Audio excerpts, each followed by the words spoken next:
Hello and welcome to another anime lore and fury video.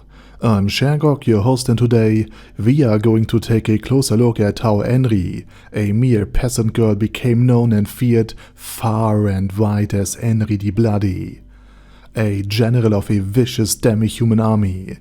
But before we're going to take a closer look at any of this, let me quickly thank my Patreons for supporting this channel, as well as a thanks to all users of the YouTube thanks function for making one-time donations. And with that said, let's get to the topic at hand. The rise of Enri Emot, a peasant girl who had lived a normal, though hard life until an attack by members of the Sunlight Scripture disguised as Knights of Bahurut, is perhaps one of the most fascinating side stories in the entire world of Overlord. And she transformed from that village girl into a feared general who commands one of the most powerful armies in the New World. And her rise began with her near downfall.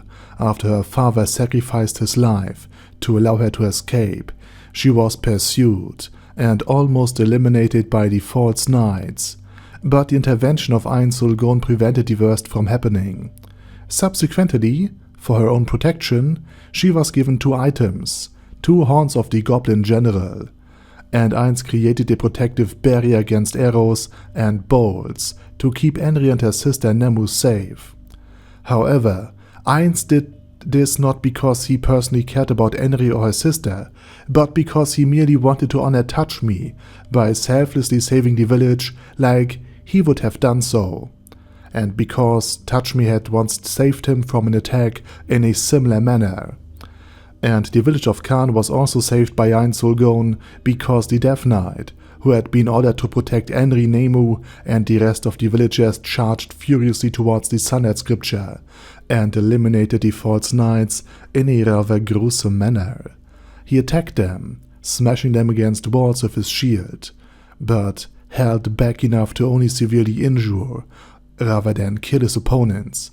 Apparently, he was enjoying this fight, and the members of the Sunlight Scripture were desperate because every attempt to escape resulted in their immediate end, turning them into undead beings, as every defeated enemy was transformed into a squire zombie that could produce an unlimited number of normal zombies by attacking and ending other life forms.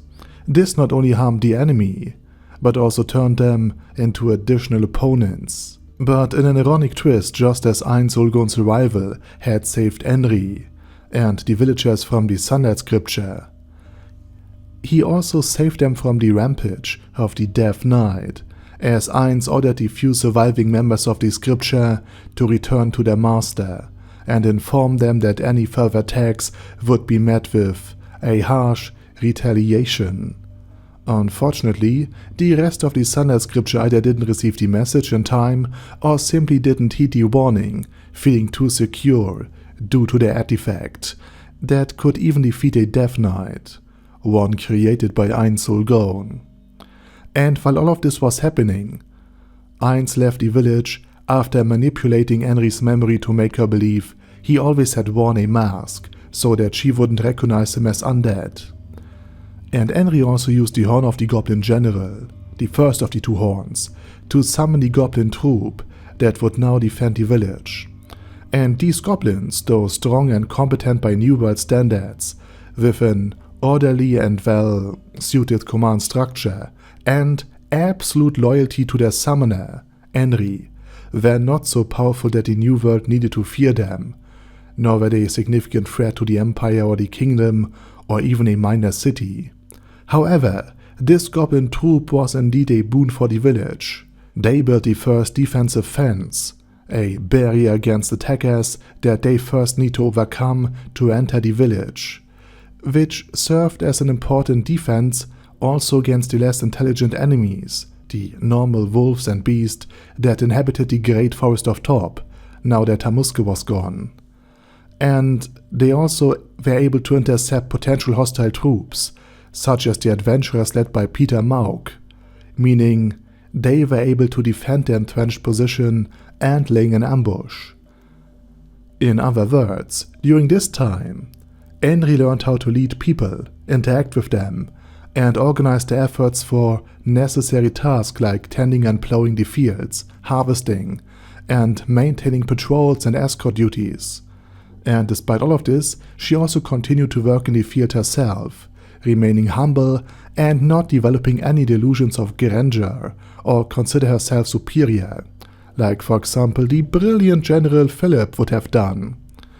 Enri also managed to integrate the goblins into the village, which was relatively, and I stress this again, relatively easy at this very time, since it was not the goblins but the Knights of Baharut who attacked the villagers and the neighboring villagers from their own perspective.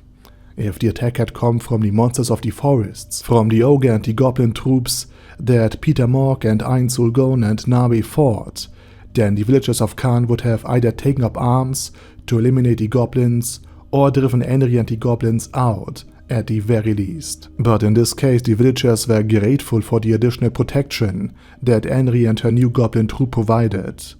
And the goblin escort also allowed Enri to gather herbs in the great forest of Top, which was otherwise far too dangerous to venture into. As a result, the village gained a new source of income, as the herbs fetched a high price in the market of Iwantel, a fortress city with a strong military and adventurer presence. This leadership experience that Enri gained was unintentionally tested by Ein Sulgon as well, as Eins wanted to make it clear to the village of Karin how dangerous the world and the forest is, simply because not only Enri and her villagers lived there, but also Nfiria Baliar and Lizzie Baliar, Nfiria's grandmother, and renowned expert in potion making. So this test of leadership was a side effect of scaring the village and sending them a grim reminder. Eins wanting to protect this research facility that he had established far from the city orchestrated the attack of the Giant of the East, whom he had long since dealt with and whose undead nature wasn't noticed because trolls are already very weak against fire. And as Lupus Regina Beta, a member of the Pleiades Battlemates and of Nezarec, saved Enri and Nfiria, it not only earned her respect in the eyes of the villagers, but the coordinated defense at the village entrance also led to the villagers becoming closer and gaining combat experience against any intruders, just as planned. And the militia made up of villagers was also established and trained by the Goblin Troop to act as a unit rather than a bunch of amateurs with bows and arrows, to enable them tactical operations and coordination. Enri and her troop also managed to integrate wild ogres from the Great Forest of Top into the village as well, and Enri maintained a facade of strength against these ogres, effectively deceiving them and making them believe that she is really strong and dangerous. In other words, she became a competent leader who was then given control of Karin village, or at least the leadership role of the next village elder by the current elder. In other words, through the daily interactions with her goblins, the village, Lupus Regina, and the troops from Nezarec, as Eins had also ordered to continue the protection and the expansion of the village defenses, Enri trained her strength as a leader and commander. And all of this proved beneficial to her during the defense of the village, during the 9th volume, when Crown Prince Balbor himself attacked the village with thousands of warriors, including archers, infantry and cavalry, and the villagers were outnumbered by a ratio of likely 1 to 100. Still, Enri managed to implement a rather effective defense against a vastly superior royal army, without any help from Eins this time. At first, the archers fired indirectly at a point behind the walls, while the ogres initially launched a surprise attack to decimate the troops in front of the gates, and then retreated. Following this, they joined forces with the villagers who could fight and defend themselves and the Goblin Troop in a frontal assault in order to engage the attackers in the front of the village gates. By breaking out of this defensive line, which had already been partially set on fire at this point, and openly seeking battle while leaving a path into the village itself unprotected, aside from them standing in front of it, they hoped to bind enough troops to enable the women and children to escape into the Great Forest of Top, because it was deemed very unlikely that such a large army would march into the forest, risking huge losses, just to hunt down fleeing women and children.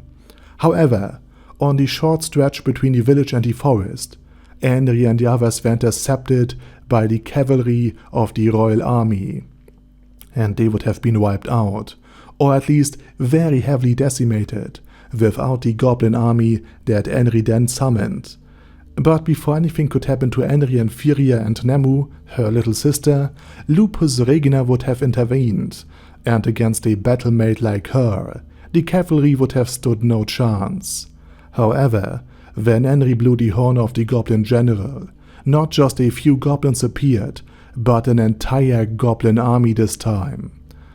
And I have described this in detail before, so here's a brief summary. It was one of the most powerful armies on this part of the continent, with a wolf paladin stronger than Remedios Custodio, the head paladin of the Holy Kingdom, and only surpassed by a member of the Black Scripture, as well as magical bombardment squads that could shatter enemy formations with fireball spells, light wolf riders, archers, well-protected infantry, and a capable strategist. This was something that even Ainz Ulgon had not considered possible, because Ainz himself did not know that the Horn of the Goblin General had such abilities, which resulted in Enri now commanding several thousand men, and leading a soon-to-be-feared elite force against the attackers. And the subsequent end of this part of the army, of this royal detachment of thousands of troops, earned her the nickname Enri the Bloody, as to the outside world, a human woman commanding an army of goblins, wolf riders, and vicious demi-human casters would be seen unbelievable, brutal and ruthless, just to maintain control over such a troop, as a human. However, thanks to the loyalty of the summoned forces and her experience with the small goblin troop, Enri was able to lead this army and integrate it into the village somewhat effectively. And naturally Nezurich again took advantage of this opportunity to support Karin village, now an important military base and weapons research center due to the settlement of the dwarves from Assalesia, with food supplies, further binding it to the Great Tomb and the larger Sorcerer Kingdom. And naturally, Ainz Ulgon would also be interested in finding out exactly what needed to be done to make the Horn of the Goblin General, a trash drop item from Ainz Ulgon's perspective, of which he had many thousands, produce such an army. As a result, Karin grew from an insignificant border village into an important military research and potion research center with several thousand inhabitants, most of them goblins and seasoned warriors at that. And it has now become a small town, over which Enri as the mayor now presides. And to just hammer home how strong Enri now is and what her army could do, it would be stronger than the Baharut Empire or the Kingdom of Riestais. Although it would be numerically inferior to both nations' armies, the high level, the consistently good equipment, and the powerful elite fighters, such as the red-capped goblins, would ensure their victory in both cases. And it's quite possible that we will see Enri and Enfiria in action again, along with the army, as the Theocracy of Slain and the Sorcerer Kingdom are de facto at war, even if the Theocracy is not yet aware of this fate. And it would be interesting to see if the regular army of Slain would dare to fight against that of Enri, perhaps supported by Lupus Regina Beta on one side, and members of the Black Scripture who fight with the army of Slain on the other, or perhaps another kind of scripture will support the army of Slain that might attack Karin village again. Because so far, we only have seen half of the scriptures in action. And with that said, this little video about Enri and her rise from a peasant girl to a general, feared by many as a bloodthirsty beast and a brutal ruler over a demi-human army, comes to an end. And now it's your turn. What's your opinion on Enri's rise and on her goblin army? What do you think will become of her in the end? Do you think there will be no more battles and that this is it? Or do you think that there will still be some fighting going on in Karin against the theocracy of Slain, or perhaps against another enemy? Let me know all of this down in the comment section. And while you type, I say thank you very much for watching, thanks to my Patreons for supporting this channel, as well as special thanks to Ada Daddy Ada, ASK, Bad Guy Ye, Bad Burrito 316, Bezer, Ben C, Brandon D, Chrissy, Crowley 0221, Sia, Crystal Prime, Dead Slime, Death is Mercy, Deathless Dragonlord, Demon Xenomorph 1987, Devin Downen, Ding Dong, Dan Pep, Dragonlord Placido Saxophone, Duckwagon, Dunkler Krieger, Dystopia, Dystopia II, Enigmatic Unicorn, Feral Shivan, Guy with That Head, Hector Marino,